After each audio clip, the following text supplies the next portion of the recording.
Chain Namaha, Gurubhyom Namaha. Continuing my yesterday's video, the enlightening experiences of written by His Holiness Jagadguru Sri Abhinava Vijjatirtha Mahaswamigal. Yesterday I have not mentioned the name. He is the 35th pontiff of Sringeri Mutt, who ruled the Mutt for 35 years. Now the present Guru Sri Bharati Tirtha Swami, he is doing this. He wrote excellent information on Vedantic thoughts, which I am sharing with you in 4 or 5 videos. Today's video is concentrating on the essential prerequisites of knowing the Supreme. If you want to know the Supreme, what are the essential prerequisites? If anybody wants, everybody says something, but what actually required at what stages? Let us go scientifically. First thing is Viveka. Even before that also, Swami was telling, starting with a particular information, technically it is like this. I will go into the practicality shortly. The Brahma Sutra, first Brahma Sutra, it is one of the Prasthana Traya of Badarayana. Badarayana is nothing but Vyasa. What it says is, it reads like this. Hence, deliberation of Brahman should be undertaken thereafter. Deliberation, discussion of Brahman should be done after something prerequisites are there. What is that he was trying to say? It doesn't mean it is not karma kanda of Vedas. So some preliminary things are required before you talk about the Vedanta.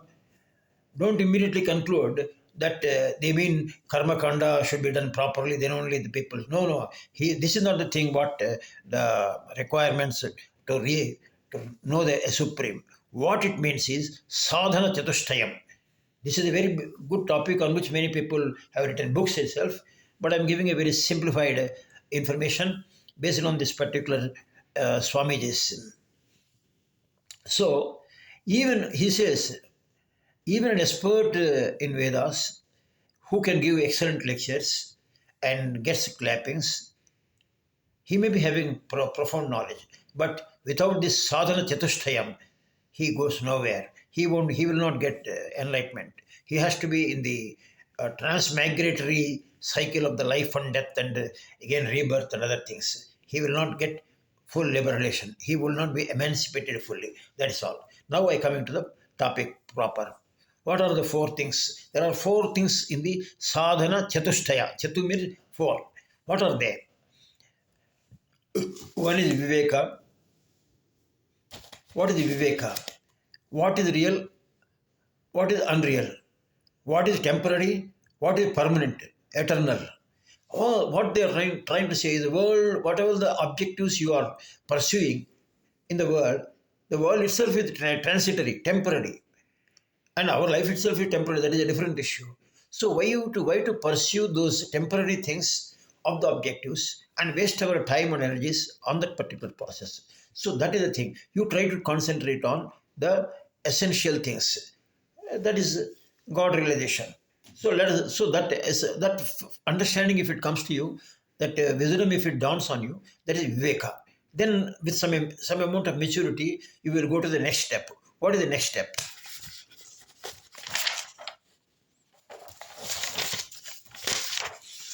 Vairagya. After that, Vairagya means dispassion.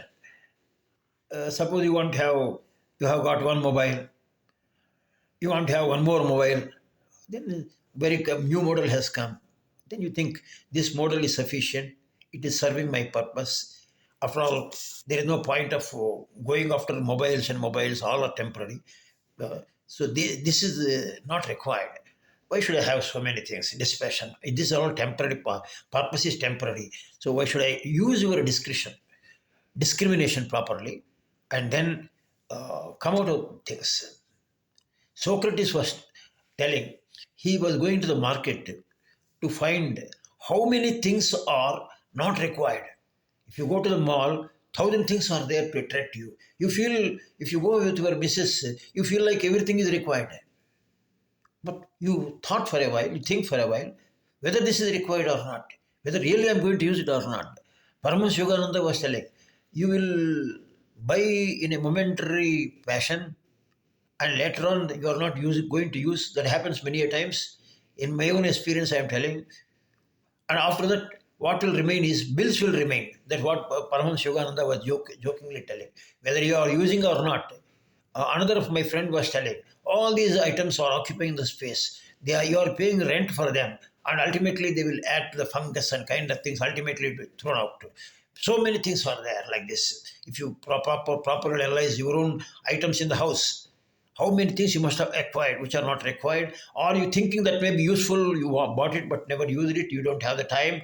So that is the position of that vairagya. How much is required? Why should I have so much? Uh, then then this type of enjoyment of the worldly things and pursuing those objectives, that much is not required. That after all, this is sufficient. That kind of vairagya is required. This vairagya comes into picture in a temporary way. When one of you, the friend dies, that feeling will be there. Is I will also go one day. So why should I pursue all these things extra? Let me be satisfied with whatever I have got it. That feeling will come to you. But that is a temporary one. It is not a steady one. So then further stage comes into picture, sama. Sama. First is viveka, second is vairagya, third is sama. Sama means mind control. Mind control means mind remaining fixed on an objective. That is important. When you are doing meditation, Guru says you concentrate here. But unknowingly, it goes out and some other problems of the house, it goes on coming out and coming out kind of thing. Again, you will come to that. To fixing on the subject. I am not deviating. I will, at the moment, I want to be practical also instead of giving a lecture. So we used to keep a flame, got a lamp, go on seeing that now and then, so that you are not missing that. And Dattatreya Maharaj, he says, you keep a god or goddess photo before you and observe that now and then. And that particular thought only you keep it.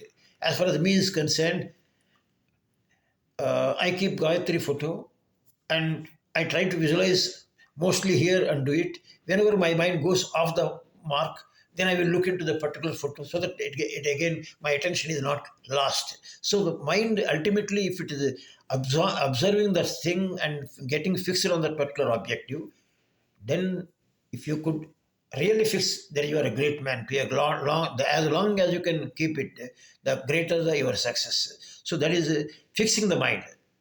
When you are fixing the mind, what happens is you go to, you are not bothered about other sensory items at the moment. You are concentrating on that thought. Worldly thinkings, you are not going into that. What happened yesterday? I have seen this paper, or what the shares have gone up or down. The kind of things the mind should not here and there completely fix on that particular one. Second thing is, once you have fixed the mind, then comes Dhamma. Sama means mind control, fixing on the objective. Then it leads to Dhamma. Dhamma means withdrawal from the senses. Withdrawal from the senses means, Kathopanishad says, the mind is Saradhi, senses are horses. If the chariot running person is not holding the reins properly, the horses will take the chariot to any other direction which they want, not the chariot wants. So that you should have control on the mind, should control the senses. But Bhagavad Gita, Krishna says, senses are more equally powerful, sometimes more powerful than the mind, and they dictate the mind, and they will take the mind away. I asked one of my friend who is strong in the Bhagavad Gita, whether mind is strong or sense is strong. In mostly, mind control is equally important. But sense control is more important. That was mentioned in 6th chapter, 25th sloka, as well as in the 2nd chapter, as well as in 3rd chapter. Senses have to be controlled. How that is means a kachapa, the turtle, how it will be withdrawing whenever fear is anticipated, enemy is anticipated, it will withdraw all its organs into the shell and takes protection. Like that, you withdraw all the senses from those objectives. Here, one important point I am telling. In Bhagavad Gita, 2nd chapter, it was mentioned, if you are withdrawing from the senses outward, that means I am not looking to any bad things. I am not hearing any bad music or bad songs. I don't have any wrong touches. But all these things you are avoiding. Avoiding senses is not fully withdrawal. That is temporary. So you could withdraw the senses by avoiding them. That is okay to some extent. But the moment you open some time later on, when you find some interesting objective, again you are getting, your mind goes away. So your senses go away. Senses will see a cup of tea, hot tea is going on, a masala dosa is available from the kitchen, you will be attracted. A good music is coming on the TV, you are attracted. As long as you are avoiding, you are controlling the senses. But that is controlling the senses, even when they are available, that is a higher level. I will give one practical example. Suppose your son or daughter is studying for the 12th exam or IAS. When they are studying seriously, they are not bothered about what the mother is cooking or what the music is going on, what the younger brother is looking. They are concentrating on that subject. They are not bothered. They are completely immersed in that particular activity. So what I am telling, it is not only religious talk, it is practically also possible. It is good to have kind of discussion, information about this control for your daily activities as well, apart from the religion. This is what I wanted to tell. This is my observation. So, mind control is also required. Side by side, sense control also required. Both are interlinked. It is not something like that. Paramahamsa Yogananda, my guru says, body, mind, and soul, they are all interrelated. They are not. They act on one another. What type of food you eat, that acts on the body acts on the mind, and mind acts on the senses. That is the position. Then comes uparati. Uparati means self-withdrawal. Senses are withdrawn. You yourself completely withdraw. That means you forget. So far you have withdrawn these things, but a little bit of, you know that you are so and so. Your body is there. Oh, here is it aching. All that is there. I am meditating. All that feelings are there. But when you are meditating or kind of things, you have self-withdrawal means you are lost yourself. You are not conscious of your body to an extent. To an extent, I use the word. Not fully also. So when you are trying to forget about your body and its demands, hunger, gingers, any kind of things, distractions you are not having, and no rituals are involved. Mind you, the rituals will not take you anywhere. They may be karma kanda, it may be mentioned, but when we are talking about this highest level of concentration, fixing the mind and then going, here no ritual is required. If you go on doing bell, if you are doing Aravati, those things will not be there. When you are completely lost, you are with Brahman. You yourself with Brahman. Aham Brahmasmi, like that. It is not a talk. It is possible. That is the case with the students who are studying also. They go to that level. They are not bothered anything about it also. Sometimes a research student, I will go to the level. A research student of studying everything, all sense control, everything is over. Then he goes into that, and how it can happen? How it can happen? And it goes on mentally visualizing the whole problem and get the solution. And when he is doing that, he is going into a kind of super conscious state and he forgot about the body. That is the case with Newton. That is the case with the DNA Benjamin formula in the organic chemistry. The scientists also, they forget a kind of things on the highest level of things. They go to that level and get a kind of intuitive things. They get into that type of deep understanding comes into picture when you are not even bothered about the body. I need it is getting cold. I want some sweater to be required. I need some very cold. I want to have some cup of coffee. Nothing of that. You're completely lost and concentrating on that particular uh, problem or the issue here. That is the thing. Then comes titisha. Titisha means forbearance, or simple words, tolerance. Titisha means two levels I have to talk. At the highest level, when you are lost in the body itself, you are not bothered anything about it, heat or cold. You are not. There is no question of any tolerance because you are not bothered anything about the body itself. So there is no question of tolerance. You have ignored the body, that highest level. But what about the ordinary people who are doing the sadhanas? You and me, some amount of chill will be there, some amount of heat is there. You want to keep AC on or off, heat or heater on, off, and you want to have some kind of comfort. If it is there, you want to have some sweater. Look, you are not. Then what happens is you take whatever the precautions are required. You are not telling you are completely for what you call tolerance means you bear with that inconvenience. You try to make some convenient to the extent possible, but don't brood on that. This one thing is okay. This sweater is okay. I'm perfectly okay. Now I let me do it. And I want to make it a better sweater, better situation. Not that. Oh, don't do over kind of things. Be tolerant with the what the things. What the tolerance. Uh, a little chutney is required, take it. But don't take, some more chutney is required, two or chutney. Be simple as far as possible. Tolerant, whatever is available, with that be satisfied. And with minimum needs, you manage. It doesn't mean that you want to avoid everything. But whatever, if you, because you are not reached that highest level where you don't need anything. But when you are in the normal sadhana, you need certain things. So take it to that extent and be happy with it and be tolerant with whatever situations are there. Don't don't overly worried about the kind of situation. If it is there, I would have done better. Oh, shall I have think of that? Don't bother about that. That will your mind will be satisfied. If there should not be any craving, that is the proper word. When I am doing it, I could have done a better video if I have that kind of things. A better video, better mobile is there, a better dress is there. Don't bother about that things. You start with what you are and be happy with that and do it sincerely. And then Shraddha.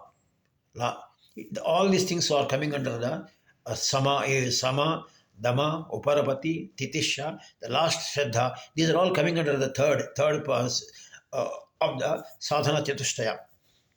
Shraddha means faith in gurus and shastra. Please hear me. I mean guru means when the yearning for liberation starts with the Vedantic study.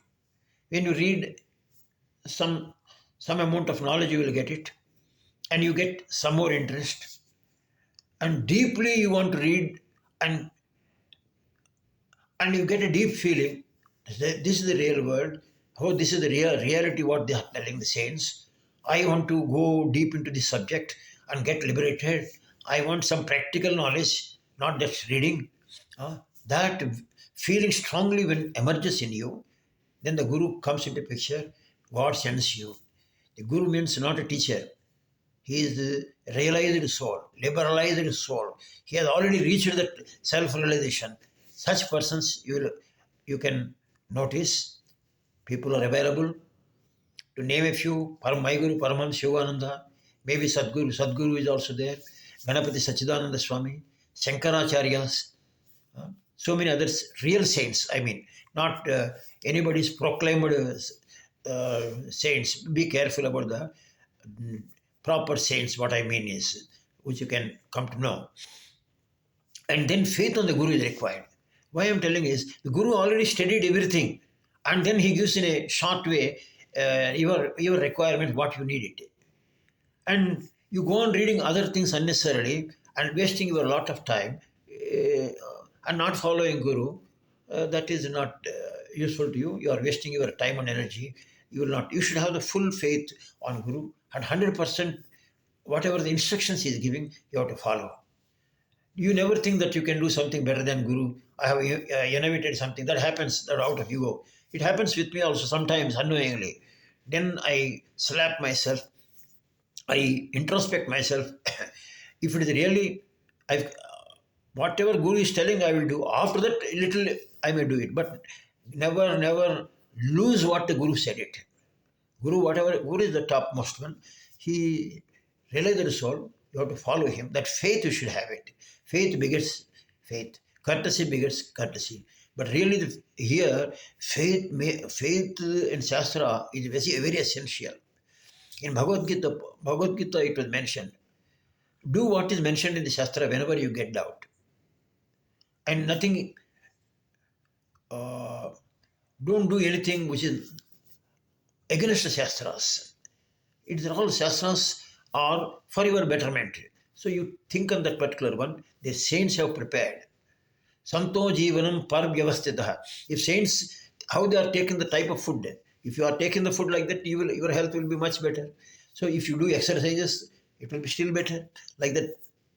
So that is required. The, but after that comes, after that comes last chapter of the Sadhana chatustayam, mumushutva.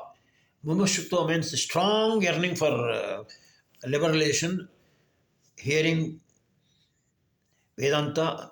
That is temporarily you got a feeling of liberalization. You thought, oh, now I understood Jnanam and I am liberated, I am getting liberated. That is a kind of theoretical knowledge, you got it.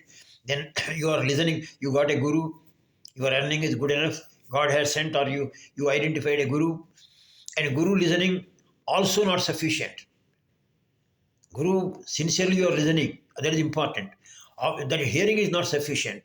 After that, you have to apply those things 100% efficiency with efficiency, then the God's grace will come. Paramahamsa Yogananda was telling, 25% your effort, 25% Guru's grace, 50% God's grace. But it is a fact also. Then when the intensity of your efforts go to that level, with the faith on the Guru, with all the faith on the techniques, there is, you see, for all these things, mind control, all these things, let me be very clear. The Guru gives some techniques, how to control the mind, pranayama, breathing control, and then exercises to keep the body in a fit way, some exercises for the mind also. And Guru says, avoid all those sense objectives, paper, all kind of things. Rot is there nowadays. The those sceneries on the YouTube, so that your mind is pure. As far as your mind is, as long as your mind is pure, without any filthy articles and filthy objectives, then it will be a fit temple to uh, seek liberalization, to think of the God in a dispassionate way, and then the Guru's wisdom and Guru's grace comes with. And the last thing is, my Guru says, especially Paramahamsa Yogananda mentioned four things. There are four factors that will help you in doing this sadhana. They are mind, breath, vital essence, and bodily life energy. Bodily life energy means exercises. Breath, I have told you, pranayama. Mind control, you have to make an effort to control the mind, looking there continuously and thinking on that, how to control, feeling that, no, I am on a mission. My mind, I am not going to be distracted. I am doing my work. That mind control, you yourself have to do, nobody else can do it. Then the vital essence. Vital essence means the the energy, sex energies and kind of things, they should not go outward. If it goes up, the energy is up. If it goes up, use it properly. That will makes you highest level. And if you keep up all your energies and all your activities in a balanced way, definitely you will be in a better position to receive the grace of the Guru and God. This is, in short, sadhana chatustayam. This I will again show the great Mahaswamiji, to whom I bow, for whom I bow my head. I also owe my head to Paramahamsa Yoganandaji.